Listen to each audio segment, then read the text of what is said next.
అదే RTV app వార్తల్ని క్షణాల్లో చదివే అవకాశం ఉంటుంది. ఒక న్యూస్ పేపర్, ఒక టెలివిజన్ ఛానల్ మీ చేతుల్లో ఎప్పుడూ ఉంటాయి. మన వైసీపీ నాయకులు అంబేద్కర్ బాబాసాహెబ్ గారి జయంతి రోజు ప్రెస్ మీట్ పెడుతూ వక్ఫ్ గురించి మాట్లాడారు. సరే, ఖచ్చితంగా మాట్లాడాలి కూడా. మాట్లాడుతూ టీడీపీ కాంగ్రెస్ పార్టీ కడపలో కుమ్మక్కైనారని ఒక దుష్ప్రచారం చేస్తున్నారు. ఆ దుష్ప్రచారాన్ని మేము ఖండిస్తూ ఈరోజు మీడియా ద్వారా ప్రజలకు తెలియజేయాలనుకుంటున్నాం. వైసీపీ నాయకులకు ఇప్పుడు రాజ్యాంగం గుర్తు వచ్చింది. అప్పుడు వాళ్ళు అధికారంలో ఉన్నప్పుడు రాజ్యాంగం గుర్తుకు రాలేదు, ఆర్టికల్స్ గుర్తుకు రాలేదు, సెక్షన్లు గుర్తుకు రాలేదు, ముస్లింలు గుర్తుకు రాలేదు. బీజేపీ తెచ్చిన నల్ల చట్టాలకు ప్రతి చట్టానికి, ముస్లింలు వ్యతిరేకంగా తెచ్చిన ప్రతి చట్టానికి వైసీపీ సపోర్ట్ చేస్తూ వచ్చింది. అప్పుడు ముస్లింలు గుర్తు రాలేదు, అప్పుడు రాజ్యాంగాలు గుర్తుకు రాలేదు. అలాగే ఇప్పుడు ఏమంటే అధికారంలో లేదు పార్టీ, ఉన్న కార్పొరేటర్లు కూడా టీడీపీలో వెళ్ళిపోతున్నారు, పంపిస్తున్నారు కూడా వాళ్ళే. ఇప్పుడు ఏమంటే మళ్ళీ కార్పొరేషన్ ఎలక్షన్ వస్తున్నాయి, ఎట్లా మాజీలు అయిపోతారు. ఆ భయం పెట్టుకొని వాళ్ళు ఏం చేస్తున్నారంటే కాంగ్రెస్ మీద బురద జల్లితే మైనార్టీ ఓట్లు ఇట్లా వస్తాయి, మళ్ళీ మేము గెలుచుకోవచ్చు అనే భయంతో కాంగ్రెస్ మీద బురద జల్లడం మొదలుపెట్టినారు. వాళ్ళు టీడీపీతో కుమ్మక్కైనారు, బీజేపీతో కుమ్మక్కైనారు, లేనిపోని ఆరోపణలు చేస్తున్నారు. కానీ ముస్లిం ఓట్ల కోసం ఏదేదో ఫ్రస్ట్రేషన్లో ఏం చెప్తున్నారో వాళ్ళకే అర్థం కావడం లేదు. ఎందుకంటే ఇప్పుడు పెట్టింది కూడా వాళ్ళు కార్పొరేటర్లు ఎవరంటే ఓన్లీ మైనార్టీ డివిజన్ వాళ్ళే, మైనార్టీ ఓట్ల కోసం. మైనార్టీలు బాగా గుర్తుండారు.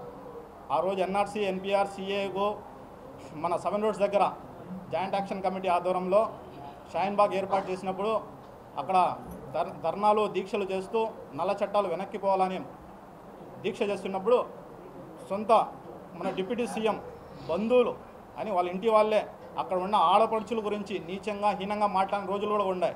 అప్పుడు ముస్లింలు గుర్తు రాలేదా మీకే అడుగుతున్నాం. ఆర్టికల్ 370 రద్దు చేసినప్పుడు మీకు బాబాసాహెబ్ అంబేద్కర్ గారి రాజ్యాంగం గుర్తుకు రాలేదా? రైతులకి వ్యతిరేకంగా బీజేపీ నల్ల చట్టం తెస్తే దానికి మీరు మద్దతు పలికినప్పుడు రాజ్యాంగం గుర్తుకు రాలేదా? రైతులు గుర్తుకు రాలేదా? మళ్ళీ మీ పార్టీలో రైతు శ్రామిక పార్టీ అని పెట్టుకుంటారు, రైతులకే మీరు వెన్నుపోటు పొడుస్తున్నారు. గల్లీలో మాత్రము టీడీపీతో కుమ్మక్కైతారు, ఢిల్లీలో మాత్రం బీజేపీతో దోస్తీగా ఉంటారు. మళ్ళీ మీరు కాంగ్రెస్ గురించి మాట్లాడతారు. మీరు అన్న విషయానికి మేము ఛాలెంజ్ విసురుతున్నాం. ఎక్కడికైనా సరే మేము టీడీపీతో కుమ్మక్కైనామని మీ దగ్గర ఆధారాలు ఉంటే, మీరు నిరూపించగలిగితే రాండి. ఎక్కడికైనా సరే, 7 రోడ్ సర్కిల్ అయినా సరే, లేదా మీ పార్టీ ఆఫీస్కైనా సరే, లేదంటే మీ సిటీ ప్రెసిడెంట్ ఆఫీస్కైనా సరే మేము వచ్చేదానికి రెడీగా ఉన్నాం. మీ దగ్గర ఆధారాలు ఉంటే నిరూపించండి. శుభాభినందనలు. ఈరోజు ప్రెస్ మీట్ పెట్టడానికి కారణం ఏంటంటే, ఈ మధ్యకాలంలో కాంగ్రెస్ పార్టీకి పెరుగుతున్న ప్రజాదరణ చూసి వైసీపీ నాయకులు ఏం చెప్పాలో, ఏమి చేయాలో అర్థం కావడం లేదు. గతంలో వాళ్ళు చేసిన పనులు ఎటువంటివి అంటే, రహీబ్షాలి దర్గా విషయమైనా కానీ, యాహూసా మసీద్ విషయమైనా కానీ, దేంట్లో కూడా మైనారిటీలు కానీ, ముస్లింలు కానీ కనబడలేదు. అప్పుడు ఏం చేశారంటే, ఒకరి గొంతు మీద, ఒకరి మెడపైన పట్టి లాగించి మొత్తం డిస్ట్రిక్ట్లో ఉన్న పోలీస్ డిపార్ట్మెంట్ అందరి దింపి గోడలు కట్టించిన రోజులు మీవి. అవి మర్చిపోయి ఈరోజు అవన్నీ ఆడ మేము చెప్తాము, అవన్నీ మేము ఏడ ఇష్యూలు ప్రజలకు తెలియజేస్తాము అని కాంగ్రెస్, టీడీపీ కుమ్మక్కుపోయింది. అరే కుమ్మక్కుపోయింది, మీ దగ్గర ఏదైనా ఆధారాలు ఉంటే చూపించండి, మేము కూడా దానికి సిద్ధం.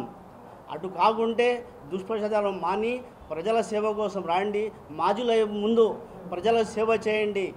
ఇంతకుముందు ఎట్లాంటి దబ్బాలు పెట్టుకున్నారో, ఏదైతే దర్గాల దగ్గర లెటిన్లు కట్టడం, ఏదైతే రహీబ్షాలి దర్గా దగ్గర గోడ కట్టడం, యాహూసా మసీద్ పైన దండయాత్ర చేయడం, ఇటువంటి చేయడం ప్రజలు మర్చిపోలేదు. మీ పనులు మర్చిపోరు.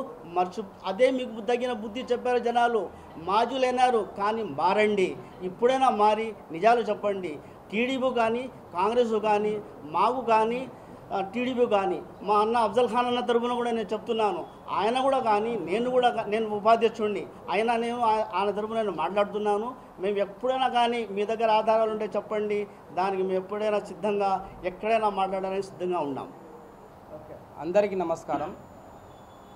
ఈరోజు ముఖ్య ఉద్దేశం కాంగ్రెస్ పార్టీ తరపున, కాంగ్రెస్ పార్టీ నేను సీనియర్ నాయకుడిని, కడపలో మైనార్టీ ప్రెసిడెంట్గా పనిచేస్తున్నాను, సిటీ మైనార్టీ ప్రెసిడెంట్గా.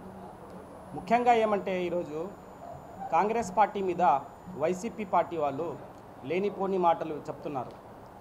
అది తప్పు అట్లా చెప్పడము. ఎటువంటి ఆధారం లేకుండా మాట్లాడుతున్నారు. ముఖ్యంగా ఏమంటే ఈరోజు కాంగ్రెస్ పార్టీ అనేది ఒక జాతీయ పార్టీ. ఇది దేశం కోసం ప్రాణత్యాగం చేసిన పార్టీ. రాహుల్ గాంధీ గారు వచ్చే 2029లో ప్రధానమంత్రి అయిపోతారు ఖచ్చితంగా. షర్మిలా మేడం సీఎం అవుతారు 29లో. అఫ్జల్ ఖాన్ అన్న గారు ఎమ్మెల్యే. మరిన్ని వీడియోస్ కోసం ఛానల్ ని సబ్స్క్రైబ్ చేయండి. లేటెస్ట్ అప్డేట్స్ కోసం వాట్సాప్ ఛానల్ ని ఫాలో చేయండి. అండ్ లింక్ డిస్క్రిప్షన్ లో ఉంది.